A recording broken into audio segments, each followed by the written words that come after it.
Hello दोस्तों, कैसे हैं आप। आज की कहानी का नाम है नोटिस। घर की दोनों बहुएं जो आपस में सगी बहनें भी थी, बरामदे में बैठी बतिया रही थी कि डाकिया उन्हें एक चिट्ठी पकड़ा गया। चिट्ठी खोलते ही बड़ी बहू का मुंह उतर गया। छोटी बहू ने पूछा, क्या हुआ दीदी। बड़ी बहन बोली, हमारे पतियों की प्यारी बहनों ने लीगल नोटिस भेजा। लिखा है, घर खेत और दुकान में उनका आधा हिस्सा है, तुरंत खाली कर दे, नहीं तो ये पुलिस की सहायता लेंगी। छोटी बहन बोली, करोड़ों की संपत्ति देखकर दोनों के मन में लालच आ गया है।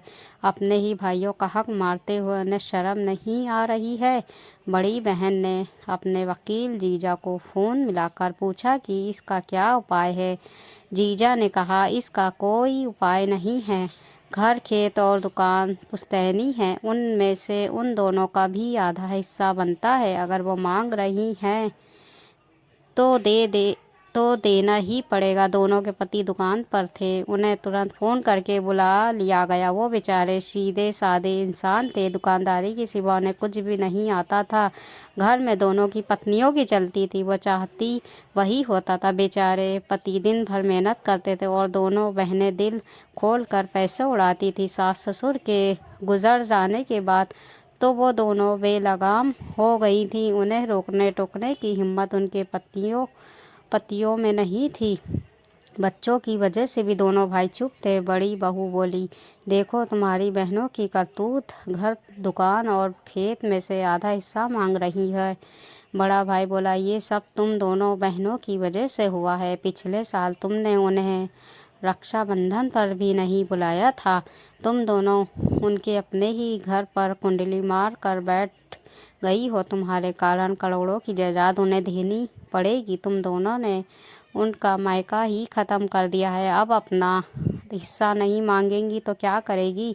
छोटी बहू बोली, क्या इसका कोई भी उपाय नहीं है। बड़ा भाई कुछ देर सोचता रहा, फिर बोला, इसका एक ही उपाय है। तुम दोनों उनको इस रक्षाबंधन पर फोन करके बुलाओ, उनके साथ प्यार से पेश आओ। क्या पता वो खुश होकर अपना हिस्सा हमारे लिए छोड़ दें।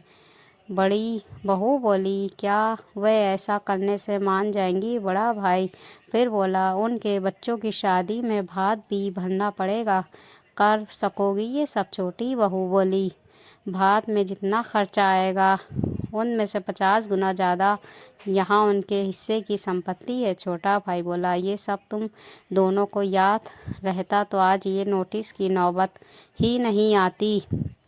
तुम दोनों अभी हमारी बहनों को फ़ोन करो और कहो इस बार रक्षाबंधन पर ज़रूर आवे। और ये नोटिस वाली बात उन दोनों को मत बताना, उन्हें यही लगना चाहिए कि नोटिस हमें मिला ही नहीं। फिर दोनों बहुओं ने अपनी दोनों नंदों को फ़ोन मिल करके रक्षाबंधन पर आग्रह के साथ इनवाइट किया। दोनों नंदे बहुत खुश नज़र आईं। फिर दोनों भाई वापस दुकान पर आ गए। छोटा भाई बोला, भैया मज़ा आ गया। हमारी पत्नियों को पता ही नहीं चल पाया कि वो नोटिस हम दोनों भाइयों ने भेजा था। बड़ा भाई बोला, हाँ भाई, अब इस रक्षाबंधन पर हमारी कलाई सूनी नहीं रहेगी। वो लालची औरतें अब कभी भी हमारी बहनों से बुरा बर्ताव नहीं करेंगी। दोस्तों, ये हिंदी कहानी आपको कैसी लगी। हिंदी कहानी अच्छी लगी तो लाइक सब्सक्राइब शेयर ज़रूर कर दीजिएगा।